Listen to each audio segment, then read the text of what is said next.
November 2024 mulai milih kau boleh gunakan hak pilih demi boleh mulai milih kau boleh yuk nyoblos memilih pemimpin boleh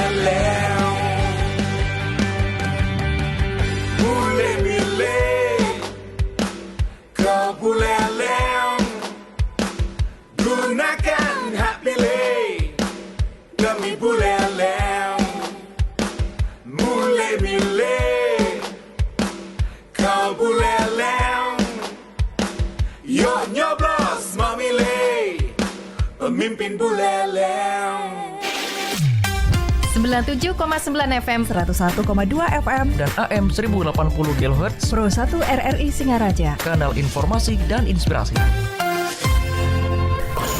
Cek fakta. Waspada, teliti, periksa kebenaran berita dan informasi di Cek Fakta Pro 1 RRI. Baik pendengar Pro 1 RRI Singaraja, Cek Fakta siang ini beredar sebuah klaim yang menyebut bahwa Bank Indonesia resmi mengumumkan uang pecahan Rp10.000 tahun emisi 2005 sudah tidak berlaku. Dilansir dari cekfakta.com, Bank Indonesia atau BI menyatakan bahwa uang pecahan Rp10.000 tahun emisi 2005 masih berlaku sebagai alat pembayaran yang sah di wilayah Negara Kesatuan Republik Indonesia NKRI. Berdasarkan pasal 23 Undang-Undang Mata Uang Nomor 7 Tahun 2011, setiap orang dilarang menolak rupiah yang digunakan dalam transaksi pembayaran di NKRI kecuali apabila merasa ragu akan keaslian rupiah tersebut. Jadi jika Anda melihat atau membaca informasi ini merupakan kategori hoaks. Informasi ini saya kutip dari Kominfo. Pastikan kebenaran berita dan informasi Anda di Cek Fakta Pro 1 RRI.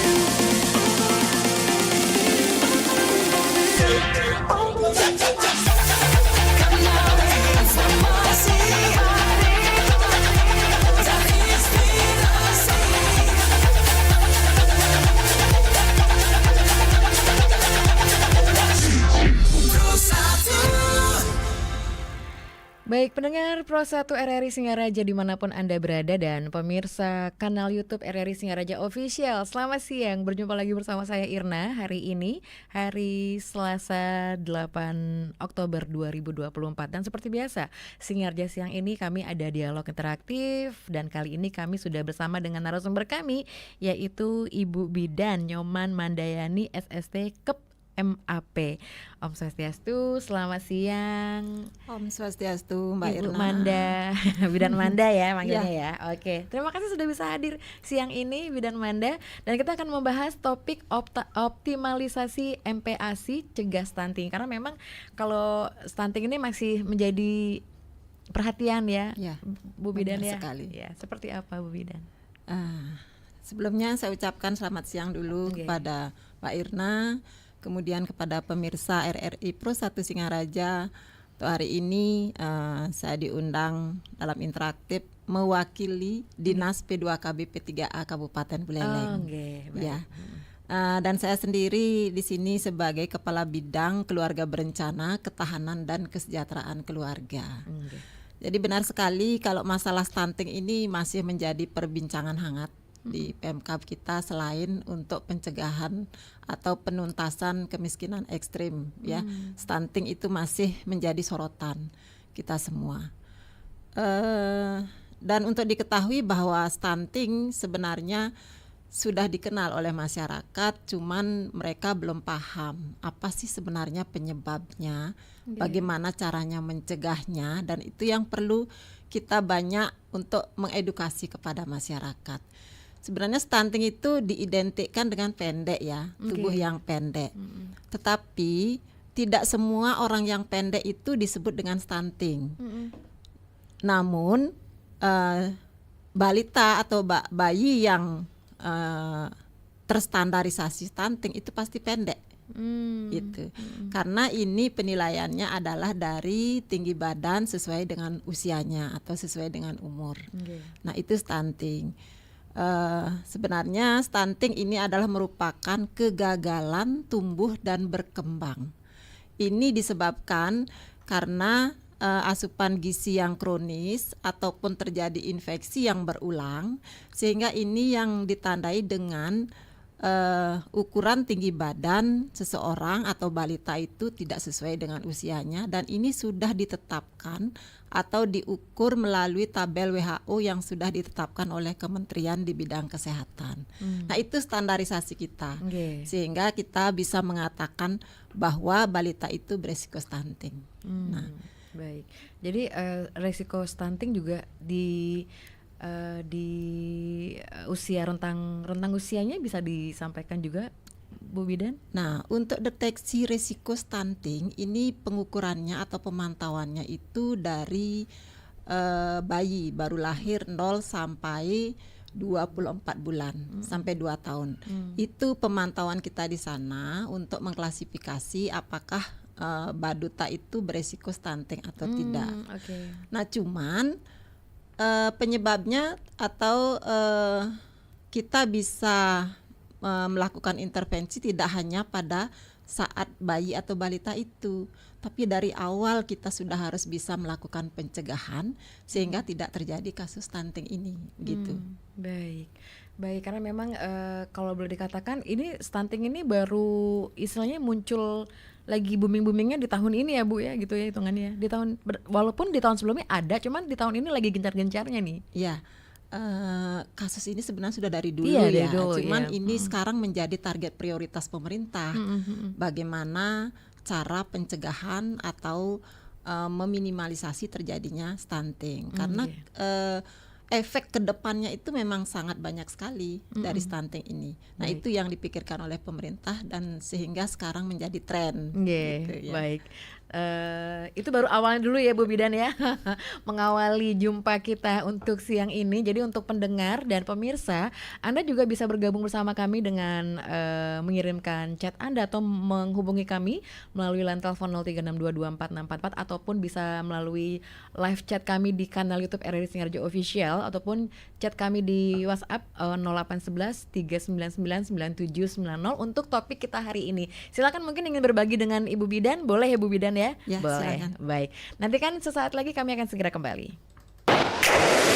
Pro 1 RRI Singaraja. Follow Instagram Pro 1 RRI Singaraja, Facebook Pro 1 RRI Singaraja. Kanal informasi dan inspirasi.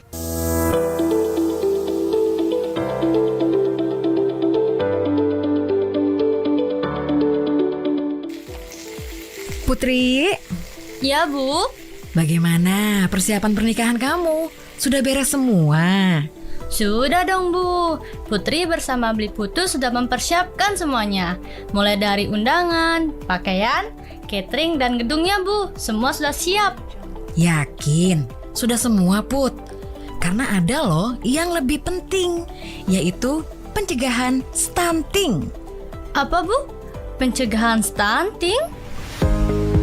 Dilansir dari Kementerian Kesehatan, ada beberapa cara yang dapat dilakukan untuk mencegah stunting. Di antaranya, pemeriksaan kesehatan untuk calon pengantin, penuhi kebutuhan gizi ibu hamil, berikan ASI eksklusif sampai bayi usia 6 bulan, dampingi ASI dengan empasi setelah bayi berusia 6 bulan, pantau tumbuh kembang anak dan rutin ke posyandu, lengkapi imunisasi anak, tetapkan perilaku hidup bersih dan sehat, konsumsi tablet tambah darah untuk ibu hamil dan remaja putri, dan perbaikan pola asuh.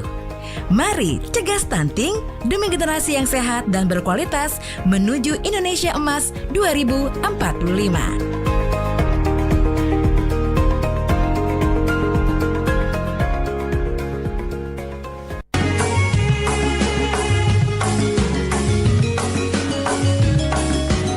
Om Swastiastu. Dengan ini kami sampaikan, RRI Singaraja tetap memberikan pelayanan kehilangan STNK pada hari Sabtu dan tanggal merah kecuali hari Minggu. Dan untuk pelayanan dari pukul 09.00 WITA sampai dengan pukul 12.00 WITA. Demikian informasi disampaikan. Terima kasih atas perhatiannya. Om Santi Santi Santi Om.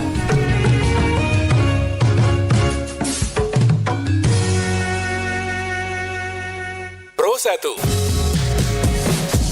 Anda masih mendengarkan Pro 1 RRI Singaraja. Kanal informasi dan inspirasi. Pro 1. Baik pendengar dan pemirsa kanal YouTube RRI Singaraja Official, tentunya masih bersama dengan kami sebut nama panjangnya terlebih dahulu, Bidan Nyoman Mandayani SST Kep MAP. Ini sekali lagi beliau bukan, ini ada yang bertanya soalnya langsung di WhatsApp kami, Bu. Apakah Ibu bidannya bertugas di rumah sakit? Bukan ya, Ibu. Sekali lagi Ibu Bidan Mandayani dari Dinas P2KB P3A Kabupaten Buleleng. Oke. Ya. Baik, kita kembali lagi ke topik optimalisasi MPASI cegah stunting, karena memang semuanya berasal dari sebelum, ngerti nggak sih Bu? Sebelum dibuatnya baby ya kan, dari remaja, hitungannya kan sudah harus dipersiapkan. Bahkan ketika babynya lahir itu juga harus dikontinukan seperti itu ya, Bu Bidan ya. Iya. Kalau kita lihat dari pengertian tadi ya, stuntingnya itu adalah faktor penyebabnya itu karena kekurangan nutrisi kronis atau terjadi infeksi berulang. Nah, kalau kita sudah tahu itu penyebabnya, artinya kita bisa melakukan pencegahan kan.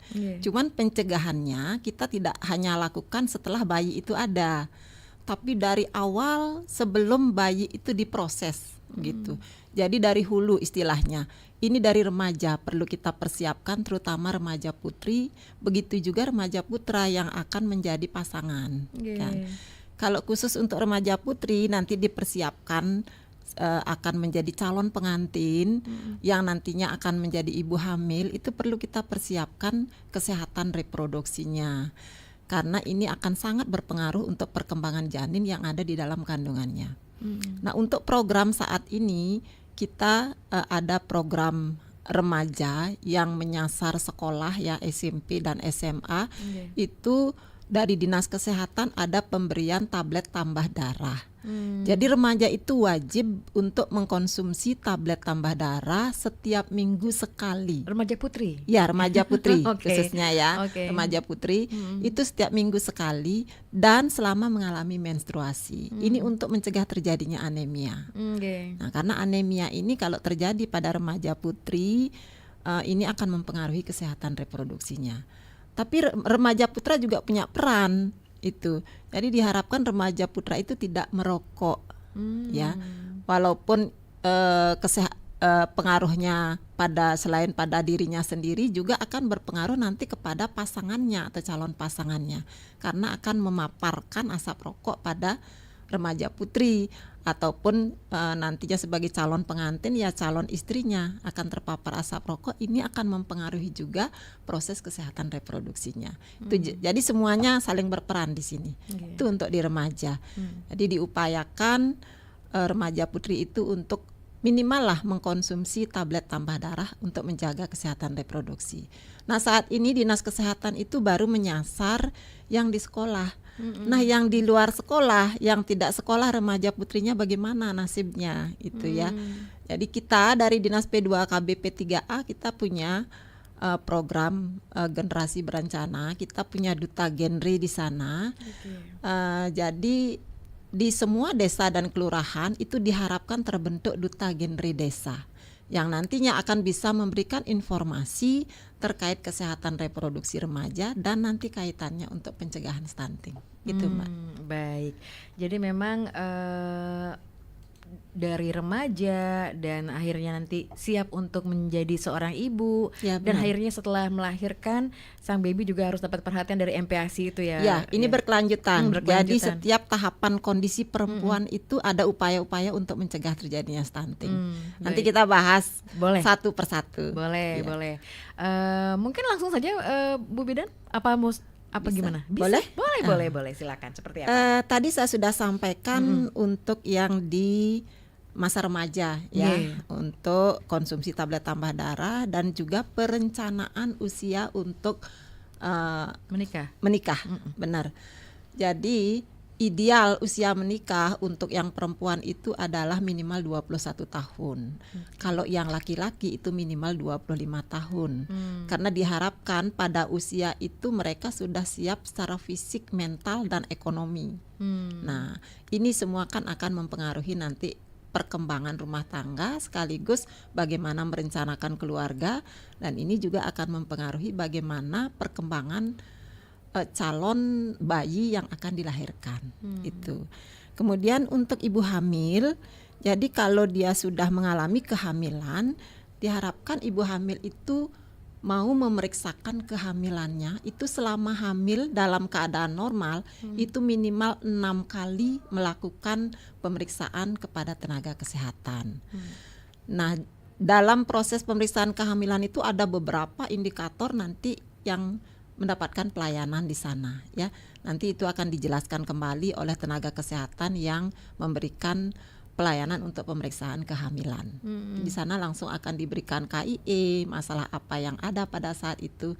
Langsung nanti ibu hamil itu akan menerima pelayanan dari tenaga kesehatan. Itu selain pemeriksaan yang rutin, juga nutrisi. Nah, peran pasangan atau peran keluarga di sini sangat dibutuhkan untuk mendukung kebutuhan nutrisi daripada ibu hamil ya.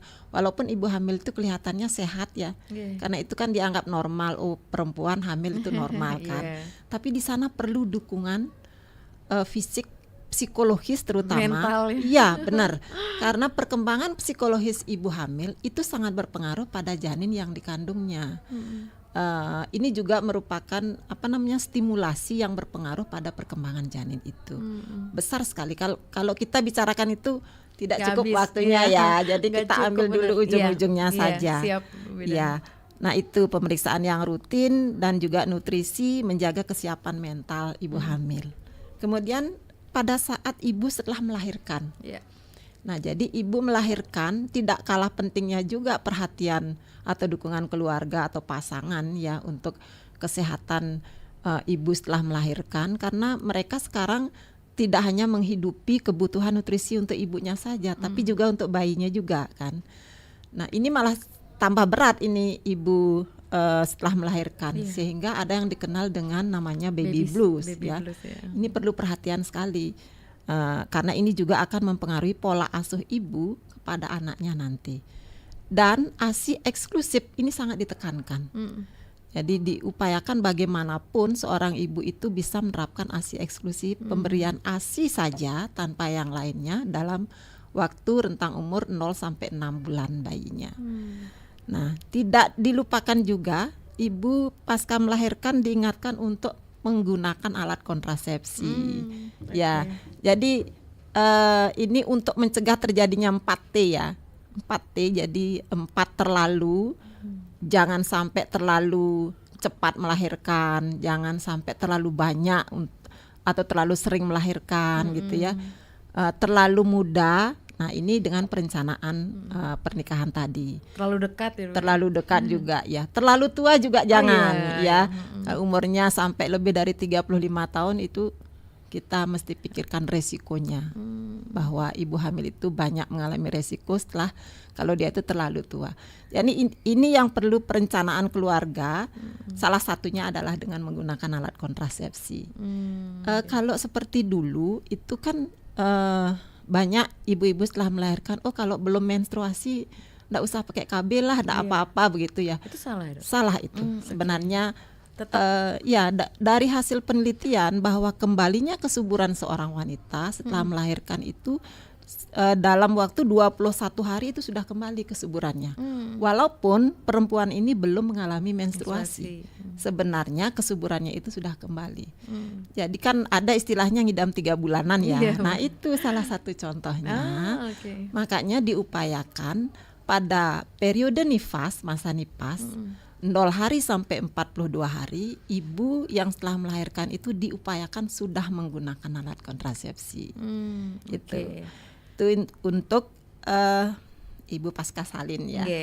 Kemudian untuk baduta, nah sekarang baduta, itu setelah lahir kita eksklusifnya sudah diterapkan. Nah setelah 6 bulan kita mulai bersiap-siap untuk memperkenalkan MPASI. Ini hitungannya 1000 hari 1000 kehidupan HPK. pertama ya. Dari hamil, baru mulai hamil sampai umur balita 2 tahun. Itu sangat menjadi perhatian karena di sana kita bisa melakukan pencegahan optimal terjadinya stunting. Kalau sudah lebih dari 2 tahun itu sudah terlambat. Ya, terlambat. Jadi di sana kita bisa optimal untuk melakukan pencegahan dengan berbagai hal sesuai dengan tahapannya. Dan saya ingatkan juga kepada masyarakat di Kabupaten Buleleng, tolong kalau sudah punya balita rajin-rajinlah bawa ke posyandu, ya minimal lah ke posyandu ya. Kalau yang sudah punya uang kan tidak apa-apa untuk mencari pelayanan kesehatan yang lebih bagus ya. Tapi minimal posyandu karena di sana kita bisa melakukan pengukuran. Jadi melalui pengukuran tinggi badan, berat badan sesuai dengan umur balita kita akan bisa mendeteksi kemungkinan terjadinya risiko stunting. Tidak saja sudah sudah tidak sesuai tinggi badannya dengan umur baru kita melakukan intervensi, tidak. Itu juga. Ya, begitu berat badannya turun saat itu kita sudah mulai ada upaya untuk melakukan bagaimana caranya biar berat badannya tidak turun. Nah kalau apalagi ini berulang berat badannya turun, nah ini sangat berisiko sekali untuk terjadinya stunting. Makanya salah satu penyebabnya adalah kekurangan nutrisi secara kronis yang ditandai dengan berat badan tidak naik atau stagnan gitu. Baik. Ya. Ini kita lebih perhatian lagi nanti soalnya pasti bener banget kalau misalnya pemerintah mengadakan posyandu itu ya Bu ya. Iya. Tapi sabar Bu. Karena kita masih ada banyak waktu.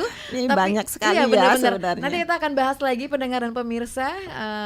Kami akan berikan informasi dulu berikut ini. Pro 1 RRI Singaraja. Follow Instagram Pro 1 RRI Singaraja, Facebook Pro 1 RRI Singaraja. Kanal informasi dan inspirasi. Stunting masih menjadi perhatian banyak pihak. Ingat, stunting itu penting. Nah, untuk cegah stunting sebelum genting, ada baiknya kita dengarkan Cegah Stunting dari ahli gizi RSUD Buleleng sekaligus Ketua DPC Persagi Buleleng, Gede Eka Subiarta, SST.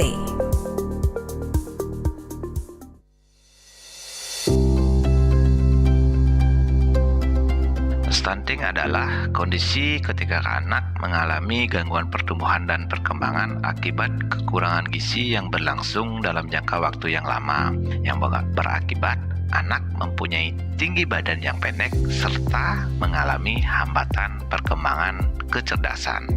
Stunting ini pun disebabkan oleh kekurangan gizi kronis serta infeksi berulang dalam jangka waktu yang lama, serta stimulasi psikososial yang tidak cukup dan terjadi sejak dalam kandungan sampai setelah dilahirkan. Adapun beberapa gejala stunting pada anak, salah satunya adalah tanda pubertas menjadi terlambat, performa buruk pada tes perhatian dan memori belajar, terjadinya pertumbuhan gigi yang terlambat, serta pertumbuhan tinggi badan yang melambat dibandingkan dengan seharusnya. Dan dampak dari stunting ini pun begitu banyak loh, bisa mudah sakit, kemampuan kognitif yang berkurang, dan saat tua berisiko terkena penyakit yang berhubungan dengan pola makan. Di samping itu dapat menyebabkan fungsi-fungsi tubuh yang tidak seimbang, serta postur tubuh yang tidak maksimal. Nah, adapun kelompok yang menjadi fokus utama dalam memperhatikan asupan gizi untuk mencegah stunting. Yang pertama adalah penuhi kebutuhan gizi sejak hamil. Nah, tindakan ini dapat di langkah yang efektif dalam mencegah stunting pada anak-anak. Pastikan kebutuhan gizi terpenuhi selama kehamilan. Seorang ibu disarankan untuk mengkonsumsi makanan sehat dan bergizi serta suplemen yang sesuai dengan anjuran dari dokter. Yang kedua, penuhi kebutuhan ASI eksklusif hingga usia 6 bulan. ASI atau air susu ibu mengandung berbagai zat gizi mikro dan makro yang sangat penting untuk pertumbuhan dan perkembangan anak. Yang ketiga, dampingi ASI eksklusif dengan MPASI saat si kecil mencapai usia 6 bulan. Perlu diperhatikan bahwa makanan yang diberikan juga harus memenuhi kebutuhan gizi mikro dan makro yang sebelumnya selalu dipenuhi melalui ASI. Yang keempat, selalu pantau tumbuh kembang anak Anda di posyandu. Yang kelima, jaga kebersihan diri dan lingkungan. Ingat, cegah stunting sebelum genting.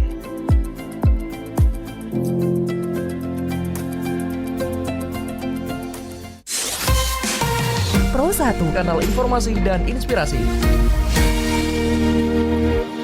Baik, makin siang makin tahu banyak ya Bu Bidan Manda, karena memang sekali lagi tadi juga ini dari ahli gizi juga sudah menyampaikan seperti apa seharusnya, dan memang MPASI ini juga dibutuhkan sekali untuk perkembangan anak. Nah, kita lanjutkan lagi dengan apa yang sudah Ibu Bidan siapkan. Silakan Ibu Bidan. Ya.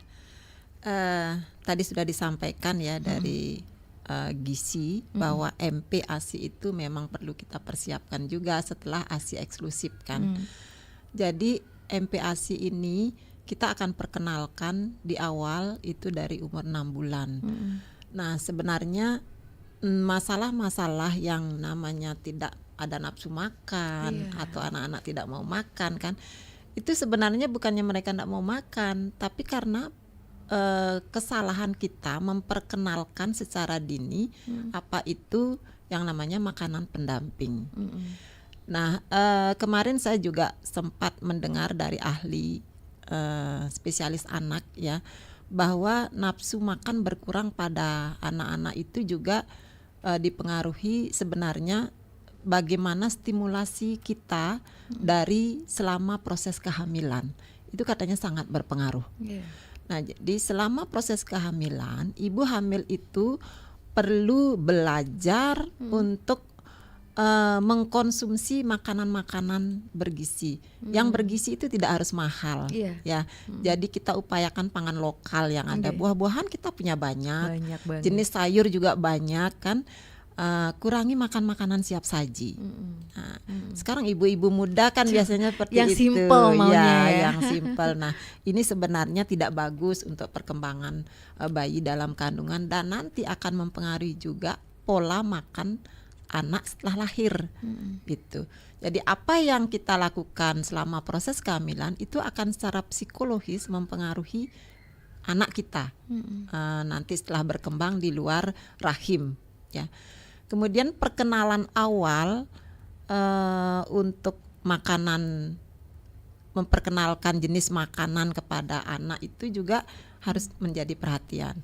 Di samping juga kita bagaimana memilih bahan makanannya, bagaimana kita mengolahnya, kemudian bagaimana kita menyajikannya supaya anak-anak kita tertarik kan. Nah, ada hal yang perlu diingat. Jangan sampai kita memperkenalkan makanan yang manis kepada anak terlalu awal, makanan yang tinggi garam. Nah, itu karena tidak bagus untuk kesehatan anak-anak kita. Jadi kalau mereka sudah terbiasa mengecap makanan yang manis dan berasa garam, nah kalau diberikan makanan sesuai umurnya pasti dia tidak akan suka. Nah, itu untuk saat sekarang ini banyak terjadi kasus penyakit yang disebabkan oleh pola makan yang salah, ya. Minum-minuman berwarna yang dengan pemanis, ya, dan lain sebagainya, kemudian makanan yang tinggi garam, sehingga banyak anak-anak yang mengalami gangguan ginjal akut, ya, sampai kronis. Kemudian juga banyak anak yang mengalami diabetes atau kencing manis. Nah, itu karena pola obesitas juga ya. Benar. Nah, kita berbicara stunting tidak hanya membicarakan anak yang kurus dan pendek, ya, tapi yang gemuk pun itu sebenarnya bermasalah. Ya. Jadi yang bagus anak tumbuh dan berkembang sesuai dengan usianya, itu, ya. Nah, untuk persiapan MPASI ini tentu harus banyak belajar pula kan. Nggih. Nah, di samping nanti kalau memang ibu-ibu rumah tangga yang masih awam itu mereka akan bisa mendapatkan penyuluhan, konseling gizi ya, dimanapun di posyandu juga mereka akan dapat. Pada saat berkunjung ke layanan kesehatan, kalau memang ada masalah mengenai pemberian makan kepada anaknya, itu juga akan langsung diberikan konseling oleh tim gizi. Nah, jadi kita sebagai ibu yang memiliki balita nanti bisa mendapatkan informasi pada layanan kesehatan yang tersedia. Kalau ke dinasnya ibu boleh juga kah? Hotline, ada nomor hotline-nya mungkin? Kalau kita di sana ada layanan namanya Puspaga Santi. Nah, iya, Puspaga Santi. Iya. Kita melayani konseling keluarga, berbagai masalah yang terjadi di keluarga di sana ada. Nanti untuk kontaknya menyusul saya akan berikan ya, karena di sana ada timnya memang di Puspaga Santi.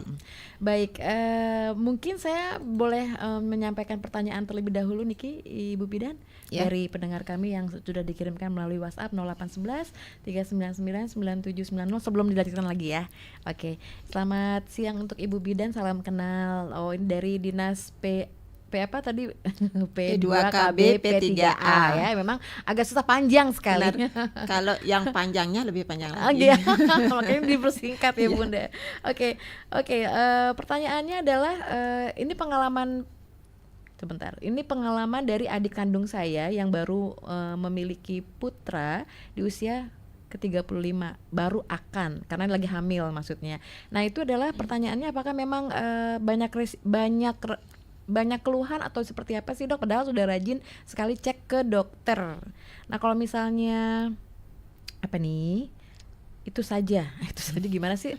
Iya, mohon maaf nih kalau misalnya chatnya mungkin bisa live langsung online di 0362246644. Jadi mungkin memang ada beberapa di keyboardnya handphone tuh kalau misalnya ngetik apa pas perasaan sudah bener, nggak taunya udah berubah jadi apa kalimatnya seperti itu. Tapi intinya adalah di usia 35 tahun apakah memang banyak risikonya, karena kebetulan adik kandung saya baru ini mengandung seperti itu. Tadi sudah dijelaskan sebenarnya, cuma baru saya baca ini. Mungkin dijelaskan lagi. Terima kasih Ibu Bidan. Terima kasih. Usia 35 tahun baru punya baby yang pertama. Ya. Terima kasih pemirsa untuk yang bertanya ya. Tadi sudah saya sampaikan bahwa kita perlu merencanakan keluarga ya. Jangan sampai terjadi yang 4T tadi ya. Tapi mungkin emang kadang kita nggak bisa ngomong gini Bu Bidan ya, mungkin jodohnya baru ketemu di usia seperti itu, situasi yang dan gitu kondisi. Iya betul. Ya, secara teori memang kalau pada wanita yang sudah berusia 35 tahun ke atas itu memang kemungkinan terjadi banyak resiko selama masa kehamilan. Karena apa? Di sana kan fisik kita sudah mulai terjadi penurunan atau disfungsi organ ya. Nah, itu akan sangat berpengaruh sekali. Tapi jangan cemas ya, karena baru dikasih rejeki di umur 35 tahun hamil. Rajin-rajin saja kontrol. Nanti setiap perkembangan dan keluhan yang disampaikan tentu akan diberikan bagaimana cara mencegah dan mengatasinya ya. Kalau kita berbicara resiko nanti pada takut semua ya. Yang penting ketika cek atau kontrol ke dokter baik ya sudah. Ya, positive thinking ya, benar. Ibu Bidan ya. Kita harus positive thinking aja, jangan sampai itu dibawa enjoy. Kalau itu stres akan berpengaruh lagi pada perkembangan kehamilan kita. Yang penting kita rajin kontrol. Setiap ada keluhan sekecil apapun itu jangan diabaikan, harus disampaikan pada saat kita kontrol. Pasti di sana akan diberitahukan bagaimana cara mencegah dan cara mengatasinya. Itu saja. Ikuti semua saran tenaga kesehatan kapanpun dimanapun. Gitu. Baik ya, biar tidak terlalu ini juga. Yang penting jangan terlalu berpikir yang ini, dan juga jangan menyampaikan orang lain ini, jangan juga ikut menyampaikan katanya kalau akan itu beresiko loh. Jangan. Itu yang bikin mindsetnya jadi aduh gitu kan ya. Oke, kita lanjut lagi ke informasi yang ingin Bu Bidan sampaikan. Silakan Bu Bidan. Ini karena waktunya ternyata cepat berlalu ya. Kita udah 35 menit. Silakan Bu Bidan. Gitu ya. Ya. untuk penyiapan MPASI? MPASI ya, makanan pendamping ASI ya. Iya. Tadi sudah saya sampaikan harus sesuai dengan umur dan ya. bertahap. Jangan dilupakan juga bagaimana kandungan atau nutrisi yang dibutuhkan oleh tubuh kita ya. Jadi ada di sana ada sumber proteinnya, harus ada karbohidratnya, lemak, vitamin dan lain sebagainya ya, mineral-mineralnya juga. Nah, itu juga perlu menjadi perhatian. Kalau dulu ada istilah 4 sehat 5 sempurna. Kalau sekarang kan ya gizi seimbang ya, gizi seimbang. Bagaimana isi piringku ya, seporsi karbohidrat seberapa, protein seberapa, lemak seberapa dan sebagainya. Semuanya itu harus ada dan bervariasi, tidak monoton ya, tidak itu saja. Jadi seperti yang saya sampaikan tadi, dari mulai pemilihan, kemudian pengolahan dan penyajian itu perlu menjadi perhatian, karena nutrisi-nutrisi yang terkandung di sana itu sangat juga dipengaruhi bagaimana pola kita pada saat memilih, mengolah dan menyajikan. Betul. Itu ya. Okay. Nah, kemudian untuk pemberian makanannya itu kita sesuaikan juga dari umurnya ya. Bagaimana jenisnya, kemudian setiap berapa jam sekali, kemudian bagaimana tekstur yang harus kita sajikan. Itu semua ada batasan-batasannya. Nah, tentu ibu-ibu semua pemirsa yang ada di Kabupaten Buleleng itu kalau sudah memiliki bayi balita tentu akan diberikan buku PING. Buku KIA ya. KIA. Nah, di sana sudah banyak sekali ada yang bisa kita pelajari di sana ya, termasuk bagaimana menyiapkan dan mengolah makanan. Apa yang bisa kita sajikan kepada balita. Silakan baca di sana. Umur berapa dikasih apa, kemudian dalam bentuk apa ada di sana. Nah, kalaupun perlu tambahan yang lainnya, kita kan masih bisa browsing-browsing ya. Di internet banyak sekali sumber yang bisa dijadikan pedoman untuk pemberian MPASI. Oke, siap. Luar biasa nih Kingge. Dan nanti masih ada kesempatan lagi kalau misalnya Anda ingin bergabung. Kita masih ada waktu kurang lebih 13 menit lagi, Bu Bidan. Cepat juga ya. Kita akan segera kembali sesaat lagi. Pro 1 RRI Singaraja. Follow Instagram Pro 1 RRI Singaraja, Facebook Pro 1 RRI Singaraja. Kanal informasi dan inspirasi. Apa yang kau lakukan?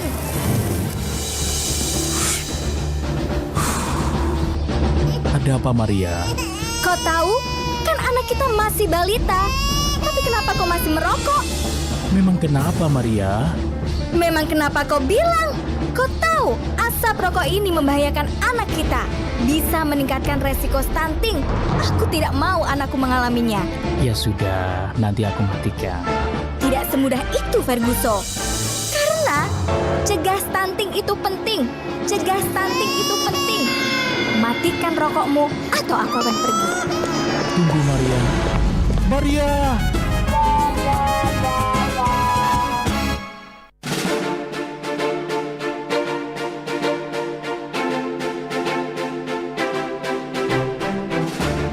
Bintang Radio Indonesia RRI Singaraja kembali digelar untuk mencari talenta muda berbakat di bidang tarik suara. Siapkah kamu untuk menjadi the next Bintang Radio RRI Singaraja tahun 2024 dan mewakili RRI Singaraja dalam Grand Final Bintang Radio di Surabaya? Ayo, daftarkan diri kamu sekarang juga di aplikasi RRI Digital. Pendaftaran gratis.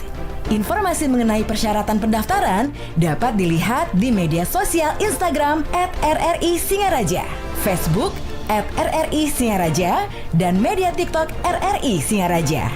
Informasi selengkapnya bisa melalui kontak person ITA 0815 2942 6201 atau Heni 081 805 372 309.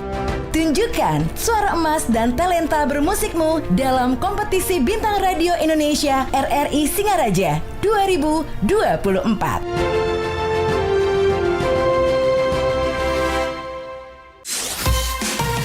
Pro 1. Kanal informasi dan inspirasi. Baik pendengar Pro 1 RRI Singaraja, terima kasih untuk perhatian dan juga kebersamaan Anda di Singaraja siang ini untuk dialog interaktif bersama dengan Ibu Bidan yang cantik, yaitu Ibu Bidan Nyoman Mandayani SST KEP MAP. Nah, kita masih berbicara tentang optimalisasi MPASI cegah stunting. Nah, mungkin catatan penting lagi untuk yang mungkin disampaikan untuk pendengar dan pemirsa kami apa nih, Ibu Bidan? Ya, terima kasih Mbak Irna. Tadi sih kalau untuk MPASI saya sudah tekankan tadi ya untuk di pemilihan, pengolahan dan penyajian. Kalau untuk jenis-jenisnya kita bisa browsing lagi, banyak resep loh, banyak resep untuk anak-anak balita kita. Itu bisa nanti dipraktekkan ya. Tadi sesuai yang sudah disampaikan juga tadi di iklan merokok itu ya. Nah, kita tidak hanya melulu fokus pada makanan ya, nutrisi yang harus kita berikan pada anak. Lingkungan juga ya, Bu. Benar sekali. Lingkungan sebenarnya ini ada dua hal yang mempengaruhi terjadinya stunting ini. Ada yang namanya gizi spesifik dan ada yang namanya gizi sensitif. Kalau spesifik itu kita orientasinya adalah pada nutrisi. Kalau yang sensitif itu pada kesehatan lingkungan, termasuk merokok. Sebenarnya ini yang paling besar pengaruhnya, 75% pengaruhnya terjadi stunting. Tapi itu dalam jangka waktu yang lama baru bisa kelihatan. Nah, kalau nutrisi ini hanya 25% gitu ya. Sekarang kan banyak yang tidak menyadari bahwa merokok itu juga akan berpengaruh pada tidak hanya pada kesehatan dirinya, juga pada kesehatan yang ada di lingkungannya, terutama balita. Rentan soalnya ya, Bu. Sangat rentan ya. Jadi tidak hanya yang dari asapnya yang ngepul itu saja, tapi kan setelah dia merokok ada di baju. Banyak zat-zat nikotin yang menempel di bajunya ya. Tuh bahkan setelah merokok langsung nyiumin anaknya ya, langsung menggendong anak. Nah, ini sangat berbahaya dan tidak disadari. Banyak tidak disadari oleh masyarakat. Jadi saya sering menegur masyarakat atau pasien yang datang itu jangan sampai mereka berdampingan langsung dengan merokok, ataupun saat berboncengan bawa motor itu sambil ngerokok kan, di belakangnya ada bayi, ada istri yang sedang hamil dan lain sebagainya. Nah, itu yang perlu disadari. Selain juga kesehatan lingkungan yang lain, air bersih, ada di beberapa tempat itu masih ada budaya mengkonsumsi air mentah.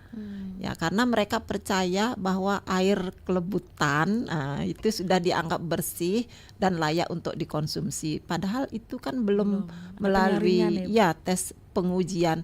Walaupun itu yang baru muncul itu yang bagus, tapi pada saat disalurkan, nah di perjalanan penyalurannya ini kan banyak hal yang terjadi.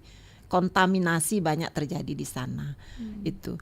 Kesehatan lingkungan yang lain juga di samping air bersih, jamban jamban keluarga. Masih ada masyarakat kita yang belum punya jamban, kemudian mereka BAB sembarangan ya. Nah, itu juga akan sangat mempengaruhi kesehatan diri dan keluarganya. Karena itu tidak disadari oleh masyarakat karena itu sudah terbiasa kan. Nah, padahal yang gizi sensitif ini banyak sekali pengaruhnya untuk terjadinya kasus stunting. Jadi itu yang perlu sering-sering kita sampaikan kepada masyarakat dimanapun, untuk menyadarkan masyarakat bahwa kita semua ini sebenarnya menjadi orang yang penting. Harus peduli dengan terjadinya stunting gitu ya. Sesuai dengan peran kita masing-masing. Apakah kita saat ini sebagai remaja, sebagai orang tua, sebagai apalagi petugas kesehatan kan wajib untuk menyampaikan informasi. Tokoh agama ya juga punya peran penting. Nah, itu jadi tidak, untuk pencegahan stunting ini tidak hanya melulu menjadi tanggung jawab orang-orang kesehatan gitu. Jadi semua elemen masyarakat bertanggung jawab untuk melakukan pencegahan stunting. Bahkan intinya di keluarga dulu ya, Gaya. Benar, dan di keluarga harus kita mulai apa upaya-upaya yang bisa kita lakukan untuk mencegah terjadinya stunting. Gitu. Baik, Ibu Bidan, ini karena waktu juga nih, informasinya juga terima kasih banyak, kita sama-sama sudah sharing. Mungkin sebagai closing statement untuk dialog kita siang ini bisa disampaikan kepada pendengar dan pemirsa kanal YouTube RRI Singaraja Official. Ya. Terima kasih Mbak Irna untuk closing statement kita terkait dengan stunting. Jadi seperti yang sudah saya katakan, kita semua ini adalah orang penting, harus peduli dengan stunting sesuai dengan peran kita masing-masing dimanapun kita berada. Jadi saya percaya dengan adanya kesadaran dan komitmen dari kita semua, seluruh lapisan elemen masyarakat, bahwa stunting di Kabupaten Buleleng bisa kita minimalkan. Gitu. Terima kasih. Terima kasih kembali. Terima kasih Ibu Bidan. Sampai ketemu lagi di lain kesempatan dengan topik yang berbeda mungkin. Dan untuk pendengar dan pemirsa juga kami ucapkan terima kasih untuk kebersamaannya. Sesaat lagi kami akan ajak Anda umat Hindu Dharma untuk sama-sama mengaturkan Puja Trisanja. Dan setelah itu kita akan menuju Pro 3 Jakarta untuk mengikuti berita olahraga. Kami tutup dengan Parama Santi. Ya. Om Santi Santi Santi Om. Terima kasih. Pro 1 RRI Singaraja. Follow Instagram Pro 1 RRI Singaraja, Facebook Pro 1 RRI Singaraja. Kanal informasi dan inspirasi.